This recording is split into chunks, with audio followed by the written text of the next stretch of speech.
अदाकार और गुलकार दिलजीत दोसांझ पर भारतीय फिल्मों के दरवाजे बंद हो गए। फिल्म बॉर्डर 2 में काम करने की किन शराइत पर इजाजत दी गई और इसके साथ साथ मशहूर रैपर बादशाह ने अदाकारा हानिया आमिर के बारे में ऐसा बड़ा क्या कह दिया कि हर तरफ हंगामा बरपा हो गया। बुशरा अंसारी भी हानिया आमिर की फेवर में मैदान में आ गई और जावेद अख्तर को खूब ललकारा और इसके साथ साथ मोदी सरकार की भी बैंड बजा कर रख दी। आज के इस व्लॉग में हम ये चारों खबरें वन बाय वन करके डिस्कस करेंगे, लेकिन तमाम तर तफसीलात जानने से कबल आप हमारे चैनल इनर पाकिस्तान को सब्सक्राइब कर लें और बेल के आइकन को प्रेस करें ताकि आने वाली हर नई वीडियो का आपको नोटिफिकेशन मिल सके।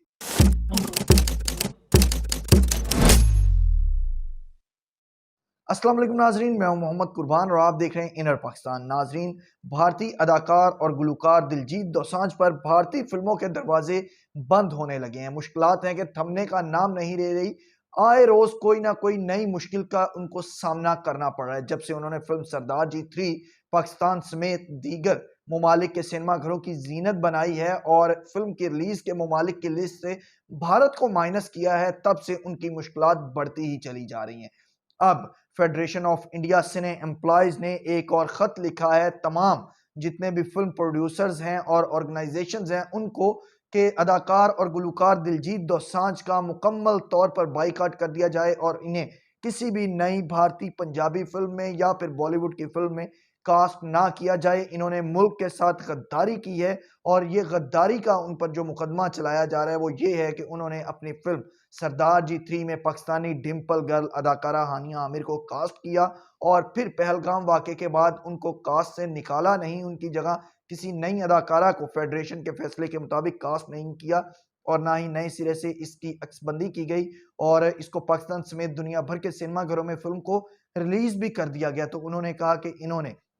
यानी कि सरदार दिलजीत दोसांझ ने अपने वतन के साथ गद्दारी की है, इसलिए इनको मुस्तकबिल में बॉलीवुड के किसी भी प्रोजेक्ट का हिस्सा नहीं बनाया जाएगा।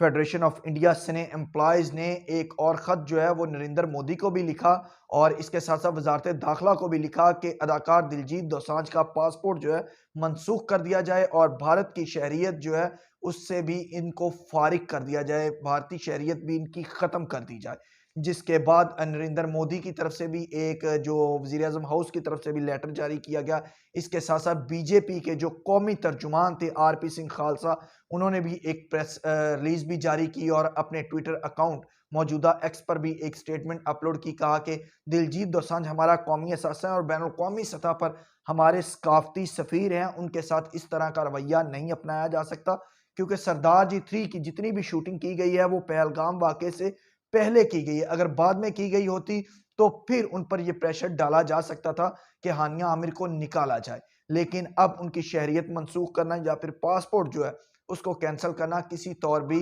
वाजिबुल अमल नहीं है। Federation of western India cine employees ने फिल्म बॉर्डर 2 के जो प्रोड्यूसर थे उनके साथ भी मुतालबा किया और लेटर लिखा कि दिलजीत दोसांझ को फिल्म बॉर्डर 2 की कास्ट में से निकाल दिया जाए और इनकी जगह किसी दूसरे अदाकार को कास्ट कर लिया जाए सनी देओल के साथ, और ये जो कलीदी किरदार फिल्म में निभा रहे हैं वो भी किसी और जो फनकार है भारतीय पंजाबी उस पर अक्सबंद कर लिया जाए। लेकिन जो फिल्म के प्रोड्यूसर थे अशोक, उन्होंने फेडरेशन को लेटर भी लिखा और ख़ुद भी आकर उन्होंने मुलाकात की और बताया फेडरेशन को कि फिल्म का 80 से 85% जो काम है वो मुकम्मल हो चुका है, शूटिंग मुकम्मल हो चुकी है और दिलजीत दोसांझ का सिर्फ 2 से 3 दिन की शूटिंग जो है बाकी रह गई है और अब ऐसा मुमकिन नहीं है ऐसे हालात में कि दिलजीत दोसांझ को कट कर दिया जाए और उसकी तमाम शूटिंग जो है वो दोबारा से किसी और फनकार पर अक्सबंद की जाए, क्योंकि बड़े बजट की फिल्म है बॉर्डर 2। सनी देओल भी हैं, आहा शेट्टी भी हैं, वरुण धवन भी हैं और कुछ और भी मेजर जो फनकार हैं बॉलीवुड के वो भी इस फिल्म में जलवागर हो रहे हैं। तो उन्होंने कहा कि ऐसा मुमकिन नहीं है कि अब आकर इस पूरी फिल्म की दोबारा से शूटिंग की जाए, रीशूट इसको किया जाए, बहुत ज़्यादा बजट है। तो अब इस फिल्म के लिए हमें मार्जिन दिया जाए क्योंकि ये फिल्म इस फिल्म की भी बॉर्डर 2 की भी शूटिंग जो है वो पहलगाम वाक़े से पहले की शुरू हो चुकी है। लेकिन आइंदा अशोक ने जो है वो फेडरेशन को यकीन दिलाया कि किसी भी अपने मुस्तकबिल के प्रोजेक्ट में वो दिलजीत दोसांझ को कास्ट नहीं करेंगे। जबकि फेडरेशन की तरफ से भी एक और भी कदम उठाया गया और उन्होंने टी सीरीज के ओनर से भी जाकर मुलाकात की। उनको भी कहा कि वो भी अपने प्रोजेक्ट्स में से दिलजीत दोसांझ को कट करें और किसी बॉलीवुड प्रोजेक्ट का दिलजीत दोसांझ को हिस्सा ना बनाया जाए। जिस पर टी सीरीज के जो ओनर थे उन्होंने भी यकीनदानी करवाई। ये जो 2 से 3 मुलाकातें ओनर के साथ की गई फेडरेशन की तरफ से, तो उसके बाद उन्होंने यकीनदानी करवाई कि जो प्रोजेक्ट इन प्रोसेस हैं या पहलगाम वाक़ये से पहले के शुरू हो चुके हैं, उनमें तो दिलजीत दोसांझ जो वो काम करेंगे और डंके की चोट पर करेंगे। लेकिन हाँ, फ्यूचर में हम जाकर किसी भी नई फ़िल्म का, किसी नए म्यूज़िक का दिलजीत दोसांझ को हिस्सा नहीं बनाएँगे, बल्कि अपने वतन की मोहब्बत जो है, वो हमारी प्रायोरिटीज़ हैं, उसको सामने रखा जाएगा और दिलजीत दोसांझ को अपने प्रोजेक्ट्स का मुस्तकबिल में हिस्सा नहीं बनाया जाएगा। दूसरी तरफ तमाम तर तनकीद के बावजूद अदाकार और गुलकार दिलजीत दोसांझ ने खामोशी इख्तियार किए रखी। बॉर्डर 2 के हवाले से भी बहुत ज़्यादा उन पर तनकीद की गई और उनको निकालने के लिए जोर दिया गया, लेकिन वो खामोश रहे और उन्होंने 2 रोज़ कबल एक 21 सेकंड के वीडियो क्लिप जो था वो अपने इंस्टाग्राम अकाउंट पर और इसके साथ साथ फेसबुक अकाउंट पर उन्होंने अपलोड किया, जिसमें वो वैनिटी वैन से एक सिख के किरदार में बाहर निकल रहे हैं और उस पर बॉर्डर फिल्म का म्यूजिक भी लगा हुआ है और इसके साथ साथ जब वो फिल्म के सेट पर पहुंचते हैं तो दीगर अदाकार भी उनका नमस्ते करते हुए भरपूर अंदाज में इस्तकबाल करते हैं और वो फिल्म की शूटिंग में हिस्सा लेते हैं। और इस 21 सेकंड के वीडियो क्लिप के ऊपर एक 3 लफ्ज का जो कैप्शन लिखा हुआ था वो लिखा हुआ था बॉर्डर 2, यानी कि फिल्म का नाम उन्होंने लिखकर और ये वीडियो क्लिप 21 सेकंड का अपने सोशल मीडिया अकाउंट्स पर अपलोड करके अपने नाकदीन को, अपने तनकीद करने वालों को और अपने मुखालफीन को एक बेहतरीन जवाब दिया कि आप मुझे बॉर्डर 2 से निकलवाना चाहते थे, लेकिन मैं आज भी उसके सेट पर मौजूद हूँ, इस प्रोजेक्ट का हिस्सा हूँ और ये फिल्म सिनेमा घरों की भी जीनत बनेगी। अगर फिल्म बॉर्डर 2 की शूटिंग के हवाले से बात की जाए तो इसकी जो शूटिंग है वो 85% इसका काम मुकम्मल हो चुका है और इन दिनों पूना की नेशनल डिफेंस एकेडमी में इसकी शूटिंग की जा रही है, जो 15% काम रहता है और 2 से 3 रोज़ का दिलजीत दोसांझ का काम है, वो भी अपना काम मुकम्मल करवाएँगे और उसके बाद वो कनाडा में जाएँगे और मुख्तलिफ अपने कॉन्सर्ट में वो पार्टिसिपेट करेंगे और अपनी आवाज़ का जादू जगाएँगे और इसके साथ-साथ जो फ़िल्में उनकी इन प्रोसेस हैं, उनकी शूटिंग भी मुकम्मल करवाएँगे। इस व्लॉग की जो दूसरी बड़ी खबर है वो है भारत के मशहूर रैपर के हवाले से जिनका नाम है बादशाह और उनकी भी अदाकारा हानिया आमिर के साथ बहुत अच्छी दोस्ती है। माजी में इनकी तस्वीर भी इकट्ठी आ चुकी हैं और मुख्तलिफ वीडियो क्लिप्स भी इनके इंस्टाग्राम पर और ट्विटर पर जो है आए हैं रैपर के और अदाकारा हानिया आमिर के। अब उन्होंने अपने इंस्टाग्राम अकाउंट पर एक स्टोरी लगाई जिसमें उन्होंने अदाकारा हानिया आमिर को मशवरा दिया कि आप भारत के किसी नौजवान के साथ शादी कर लें और इस शादी के बाद आपको भारत की सिटीजनशिप यानी कि शहरियत मिल जाएगी और जब ये शहरियत मिल जाएगी तो बादशाह ने कहा कि उसके बाद हानिया आमिर आपके लिए आसानी हो जाएगी कि आपकी फिल्म सरदार जी 3 को भी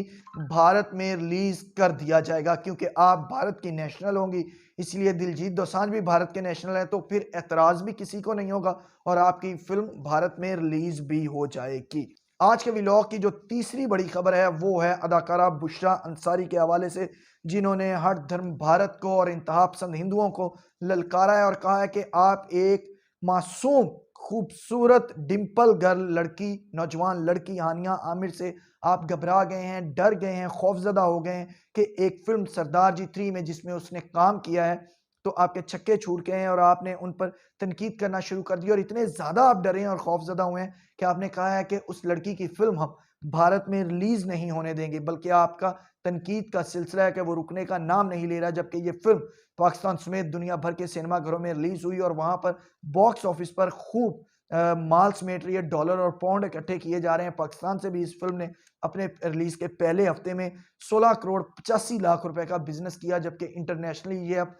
30 करोड़ से ज़्यादा का बिज़नेस कर चुकी है फ़िल्म। तो उन्होंने कहा कि माज़ी में आपने फवाद खान के साथ भी इसी तरह का रवैया इख्तियार किया, राहत फ़तेह अली खान के साथ भी इसी तरह का रवैया इख्तियार किया, फिर इसके साथ-साथ दीगर जो पाकिस्तान के फ़नकार वहाँ पर जाकर परफ़ॉर्म करते थे, तो उनके साथ भी आपका इसी तरह का इंतहापसंद हिंदुओं का रवैया होता था। जबकि जावेद अख्तर की तरफ से भी एक स्टेटमेंट सामने आई जिसमें उन्होंने कहा कि हमेशा पाकिस्तानी फ़नकारों ने भारत में आके परफ़ॉर्म किया है, जबकि भारत के लोगों ने कभी पाकिस्तान में जाके परफ़ॉर्म नहीं किया। ये यकतरफ़ा मोहब्बत कब तक चलती रहेगी? अब इसको फुल स्टॉप लग जाना चाहिए। जिस पर बुशरा अंसारी ने बड़े ही धीमे लहजे में जवाब दिया कि हमने तो आपको भी पाकिस्तान में मदऊ किया, इससे पहले गुलज़ार भी यहाँ पर पाकिस्तान में आ चुके हैं। दीगर जो भारत के बड़े बड़े नाम हैं, शत्रुघ्न सिन्हा भी यहाँ पर आए हैं, सनी देओल भी यहाँ पर आ चुके हैं, इमरान हाशमी भी यहाँ पर आ चुके हैं और भी भारत के कई फनकार पाकिस्तानी फिल्मों का भी हिस्सा बन चुके हैं, म्यूजिक का हिस्सा बन चुके हैं। तो हमने तो लता मंगेशकर को भी हमारी कुछ तंजीमों ने